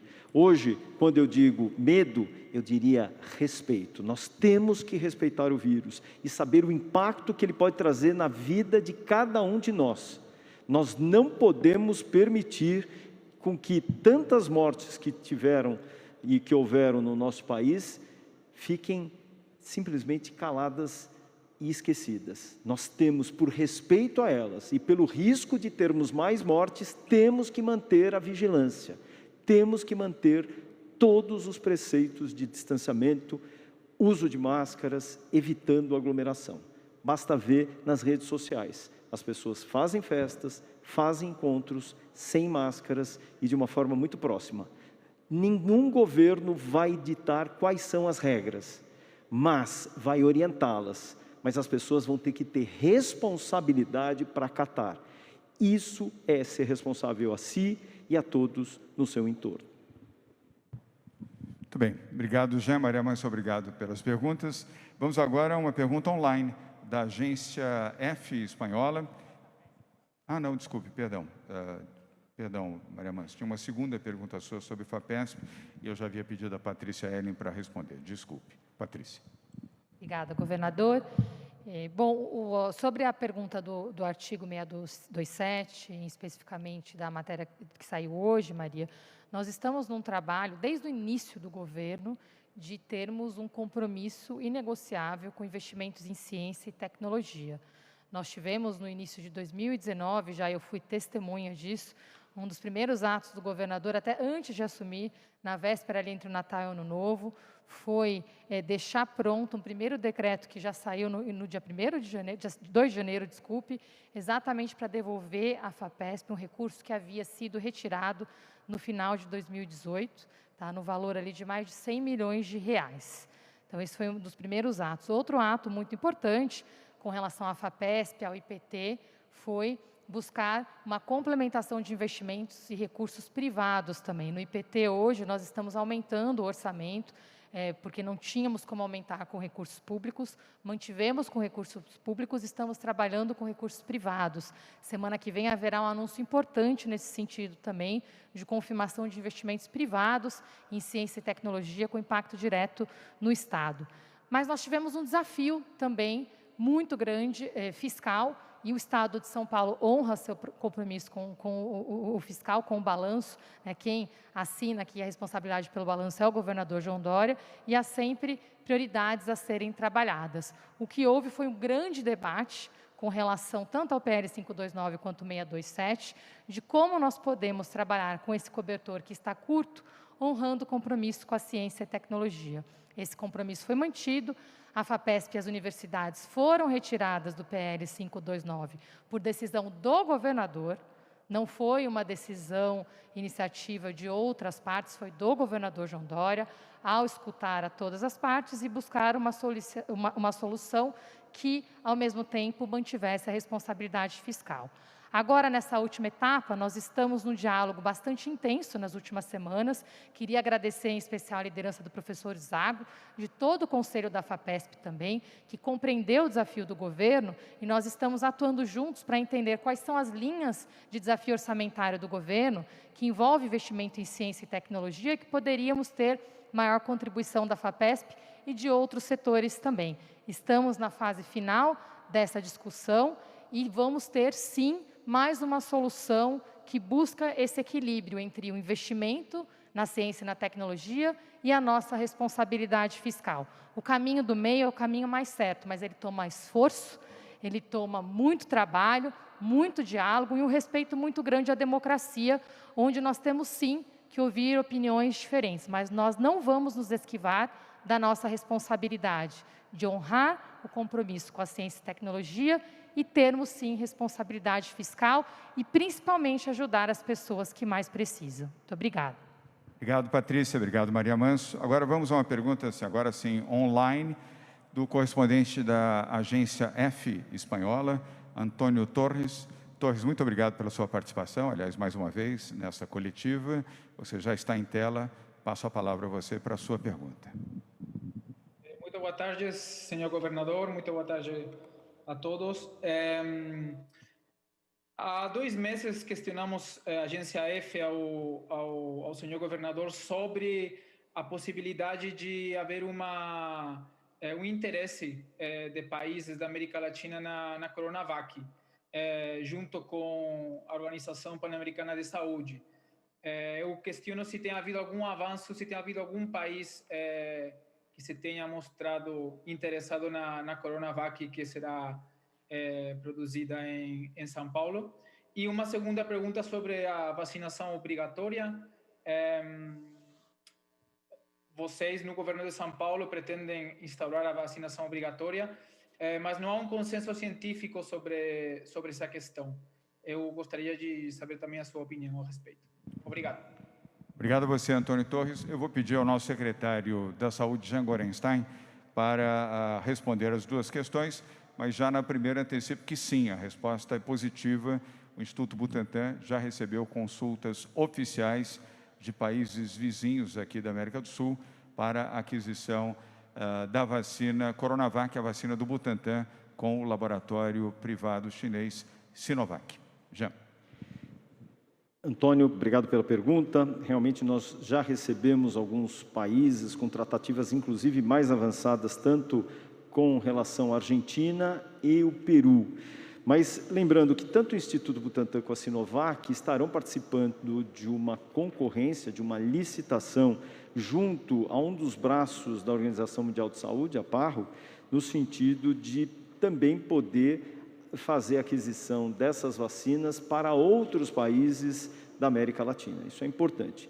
E reforço também que o próprio Instituto Butantan tem sido procurado por vários estados brasileiros no interesse de aquisição da vacina. Com relação à obrigatoriedade da vacina, nós entendemos que o mundo ele não está livre do Covid. Que o Covid ele traz, além de todos os impactos econômicos e de destruição de sonhos, ele destrói vidas.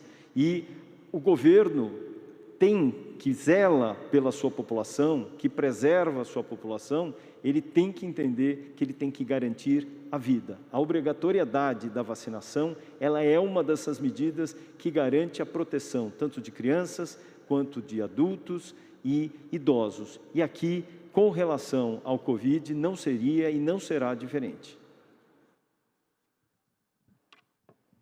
Obrigado, Jean Gorenstein. Antônio Torres, muito obrigado. Continue aqui acompanhando a nossa coletiva. E obrigado também à Agência F de acompanhar com tanta atenção o desenvolvimento no combate à Covid-19 aqui no Brasil. Nós vamos agora à TV Globo, Globo News, com a Daniela Gemignani, que já está no microfone. Daniela, boa tarde, bem-vinda mais uma vez. Sua pergunta, por favor. Boa tarde, governador, boa tarde a todos. Sobre as internações, eu gostaria de saber se nós temos o tamanho da amostra, quantos hospitais privados e públicos já foram consultados e se isso pode representar, se não foram todos, se esse número pode aumentar ainda mais, esse aumento. Também, se nós teremos, se vocês vão passar os números absolutos, né, quanto estamos em número de mortes, números de casos, e se por conta desses aumentos, há a previsão de uma fiscalização ainda mais intensa por conta das festas do final do ano. Obrigada. Obrigado, Daniela. Vou pedir a Patrícia Ellen para abrir a resposta às suas perguntas com um comentário, se alguns dos médicos aqui desejar o comentário de um deles. Patrícia. Obrigada. A resposta é o censo Covid, ele é censitário, mas nós temos um esforço coordenado pela doutora Regiane ali, que faz a cobertura completa dos hospitais. Então, a amostra é bem ampla e nós temos separado por hospitais privados, municipais, estaduais, toda a parte de organizações sociais. E em todos eles, a variação é bem parecida, é entre 14% e 19%. Nenhum aumentou mais do que 19% as internações e nem menos de 14%. Então, esse foi o intervalo que a gente oscilou. Eu só queria lembrar também que essa oscilação, nós estamos sendo ultraconservadores com uma medida restritiva de não avançar mais para a fase verde, porque a semana anterior foi uma semana muito baixa, foi a semana mais baixa que nós tivemos desde o início, lembrando que teve um feriado nela. Então, como esse delta, que esse aumento é com base numa semana muito baixa anterior, não é um aumento tão expressivo, mas independente disso, nós acreditamos que é o suficiente para aplicarmos uma maior restrição, uma maior cautela, junto com o desafio de ter acesso aos dados, nós tomamos essa decisão de, primeiro, não avançar mais em fases verdes e, segundo, aguardar 2 semanas para a estabilização de todos os dados. Obrigado, Patrícia. Jean Gorenstein. Importante a gente sempre lembrar que, pelos números de leitos de unidade de terapia intensiva, do maior número de hospitais, qualquer variação nesse momento de 10% ou de 20%, continua sendo uma variação pequena. Mas, mesmo ela sendo pequena, ela é merecedora de uma atenção. E é por isso que nós temos que ter essa vigilância de forma muito responsável e clara, transparente, tanto para a imprensa quanto para a população. Com relação à fiscalização das festas do final do ano, seguramente isso vai acontecer.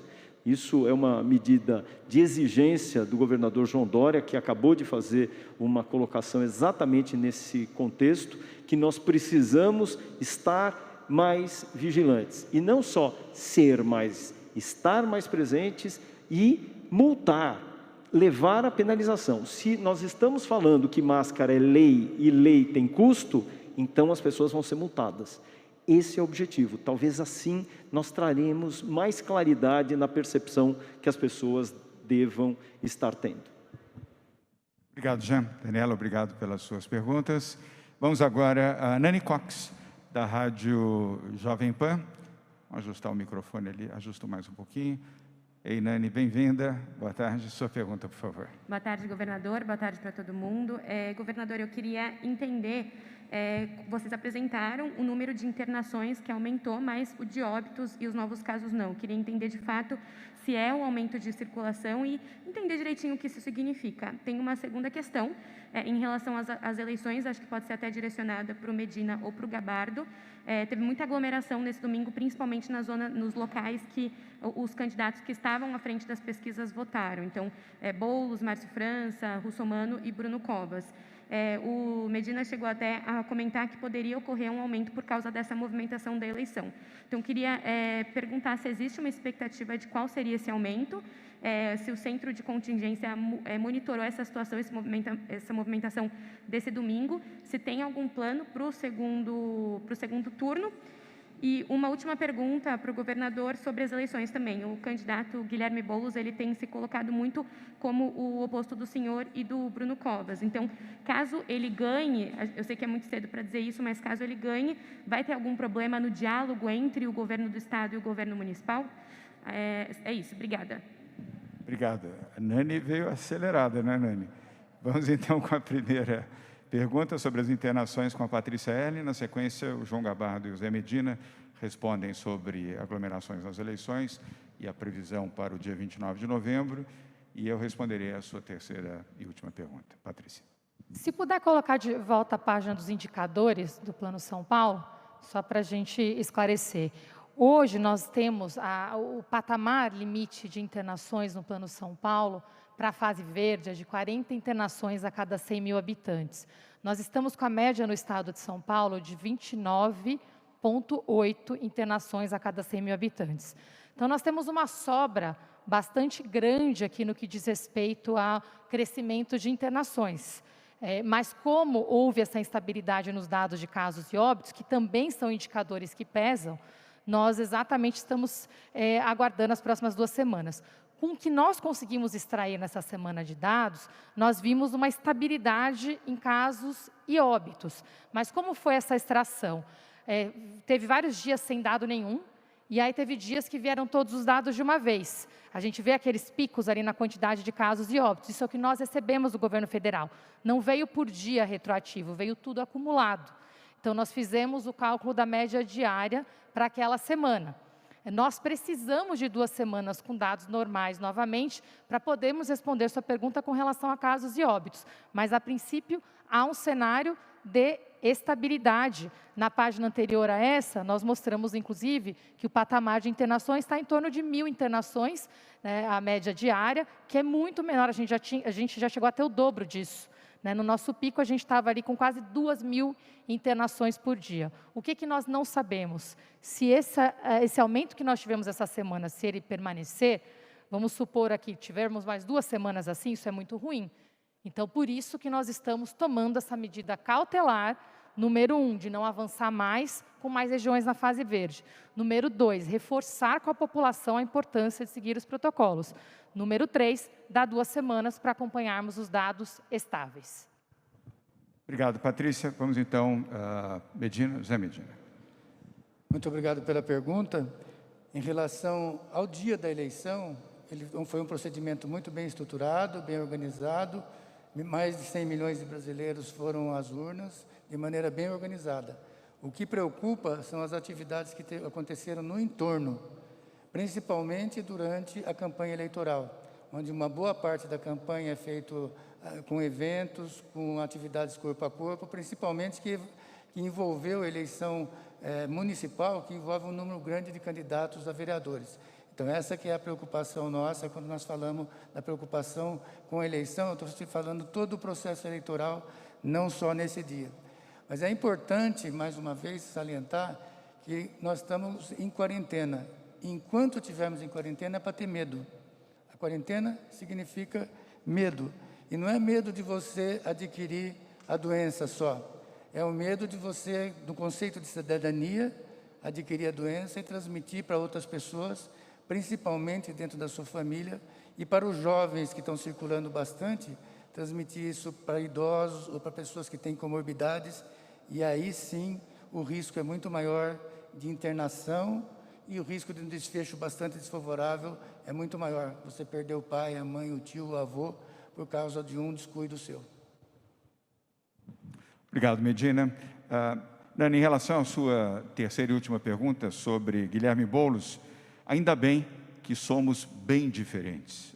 Nós não invadimos propriedades, nós protegemos propriedades. E, por último, quero dizer a você que eu confio na vitória de Bruno Covas. E Bruno será reeleito prefeito da cidade de São Paulo. Vamos agora, obrigado, Nani. Vamos agora, José Luiz Filho, do SBT. É a penúltima intervenção de hoje, na sequência, Rádio Capital. José Luiz, obrigado pela sua presença mais uma vez.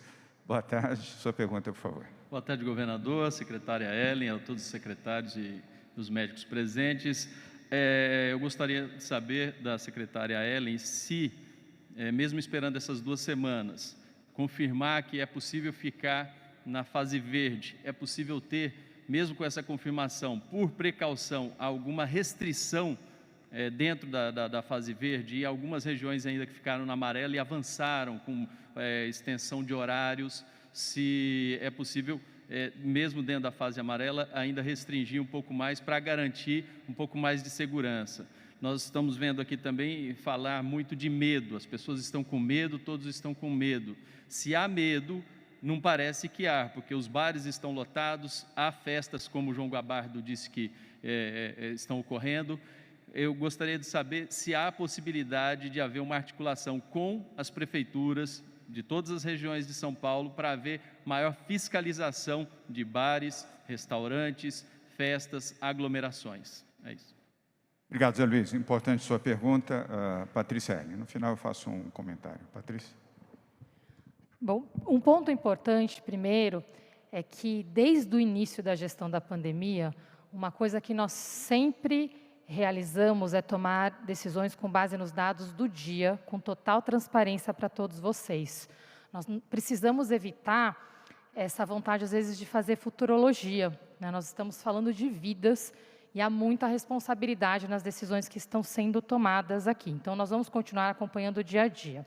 Um outro ponto que foi tomado de decisão no centro de contingência, o doutor Medina, inclusive, está elaborando, nós estamos fazendo aqui um programa de verão. O governador hoje já ressaltou a preocupação dele, por exemplo, com o Réveillon. A população não pode achar que a pandemia acabou. Então, nós vamos fazer um trabalho de reforço dos protocolos setoriais com as organizações privadas, a saúde, aqui a vigilância também com trabalho de protocolos, o esforço de comunicação com a população, o secretário Marco Vignoli com os prefeitos, através do Conselho Municipalista, mas sempre avaliando tudo, dia a dia, e trazendo com total transparência para todos vocês. É isso. Zé Luiz, a nossa recomendação, nós temos o segundo turno das eleições agora no próximo dia 29. É razoável compreender que prefeitas e prefeitos de todos os municípios em todo o Brasil estejam, obviamente, focados no processo eleitoral.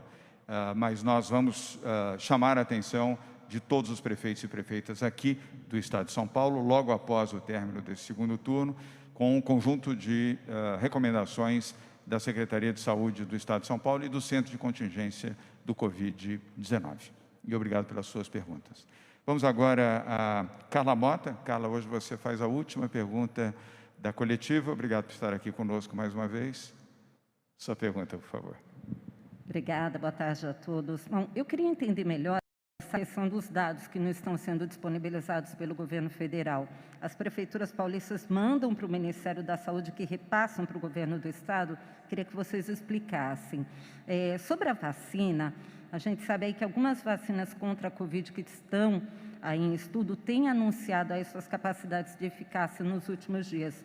Daí eu pergunto se existe alguma previsão nesse sentido no que se refere à Coronavac. E para fechar, eu gostaria de saber como é que está essa questão da testagem aqui no estado de São Paulo. Obrigada. Obrigado. Carla também veio acelerada hoje, hein, Carla?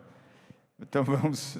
eu vou pedir ao Jean Gorenstein para responder as 3 questões, dos dados, da vacina e da testagem. Se eventualmente o Gabardo quer fazer uma complementação, e Medina também, fiquem à vontade. Jean. Muito bem. Carla, todos os dados que são fornecidos pelos municípios vão diretamente através do CIVEP GRIP, que é uma plataforma de dados, para o Ministério da Saúde, que acaba, então, centralizando essas informações. Em paralelo, o próprio sistema de São Paulo acabou, então, formulando um sistema de compilação de dados, que é esse que permitiu hoje com que nós pudéssemos ter, especialmente, número de internações e número de casos. Infelizmente, número de óbitos não estariam sendo processados por essa plataforma. Então, a análise não poderia, então, ser feita dessa maneira. Com relação à eficácia da vacina Coronavac, nós precisamos atingir 154 pacientes positivados para Covid. Numa primeira fase são 61, numa segunda fase são 154 positivados para o Covid, para que os trabalhos possam ser abertos. Esses resultados, em sendo abertos, vão permitir que se avalie uma coisa chamada eficácia e se consagrem aquilo que já se viu na fase 2, que vem se mantendo na fase 3, que é a questão da segurança e a produção de anticorpos. Quando a gente fala de eficácia, é o quanto essa vacina protege a quem tomou de adquirir a doença. Então, muito brevemente, nós teremos isso no nosso meio, mas os próprios epidemiologistas que fizeram o desenho desse estudo preconizam essas informações que se mantêm sob sigilo até que alguém levante e fale, olha, já pode abrir o estudo para uma melhor análise. E a terceira questão em relação à testagem. O estado de São Paulo é o estado que mais testa na América Latina. Testa mais do que vários estados americanos, inclusive com vários países da Europa. Nós chegamos a ter uma testagem aproximadamente de 10 mil testes, tivemos um leve descenso para 8 mil testes, mas sempre com pelo menos 100 testes para cada 100 mil habitantes. Quer dizer, não se testa tanto quanto São Paulo. E dessa maneira o faremos. E nos intensificaremos nessa medida, porque essa é uma medida que nós temos de fazer diagnóstico precoce, antes que as pessoas realmente adoeçam de forma grave e estejamos bloqueando e cerceando o direito das pessoas no entorno de estarem saindo com risco delas também serem portadoras do próprio vírus, mesmo que assintomáticas. Obrigado, Jean. Vamos ouvir agora, Carla, o João Gabardo, secretário executivo do Comitê de Gestão do Covid-19. Eu queria só reforçar, Carla, em relação a essa questão dos dados. O que significa essa instabilidade que o sistema do Ministério da Saúde teve? Não é só uma dificuldade para que a gente obtenha a informação para saber o que aconteceu no âmbito da notificação de casos e, no caso, das notificações dos óbitos. Com a instabilidade, os municípios tiveram dificuldade de colocar os seus dados no sistema. Então, ficou um passivo muito grande de informações que ainda podem estar sendo colocadas pelos municípios. Nós não temos certeza absoluta se todo o passivo já foi regularizado ou se algum município ainda tem informações que estão represadas e que precisam entrar no sistema. E por isso que o Estado de São Paulo não consegue a informação, porque está dependendo ainda de uma alimentação de dado que é feita em cada município. Diferente da questão das internações. As internações, o Estado de São Paulo tem um censo que vem diretamente dos hospitais, então nós sabemos com bastante segurança o número de internações que está ocorrendo. Fica pendente casos e óbitos de termos certeza de que todos os municípios já alimentaram o sistema do Ministério da Saúde. Obrigado, Gabardo. Carla Mota, obrigado pelas perguntas. Nós vamos aqui encerrando a coletiva de hoje, lembrando que estaremos juntos novamente na próxima quinta-feira, no mesmo horário, às 12h45, direto aqui do Palácio dos Bandeirantes, em São Paulo. Peço que todos que estão nos acompanhando ao vivo, pela TV Cultura, por outras emissoras, por favor, usem máscara se protejam ao saírem de suas casas, façam o distanciamento social de 1,5 metro no mínimo para uma ou mais pessoas e não façam aglomerações. E um alerta às mães, principalmente. Por favor, orientem suas filhas e seus filhos, seus jovens filhos, para não participarem de festas, aglomerações e encontros. Não é hora de participar de festa. Nas festas as pessoas bebem, as pessoas se divertem, tiram a máscara e ficam mais vulneráveis a contrair a Covid-19. Deixem para festejar quando tivermos a vacina. Aí sim, teremos a oportunidade de festejar, celebrar, abraçar, beijar e conviver como sempre convivemos. Mas agora, não. Muito obrigado, uma boa tarde, fiquem com Deus. Você acompanhou o Jornal da Rede Alesp. Tudo sobre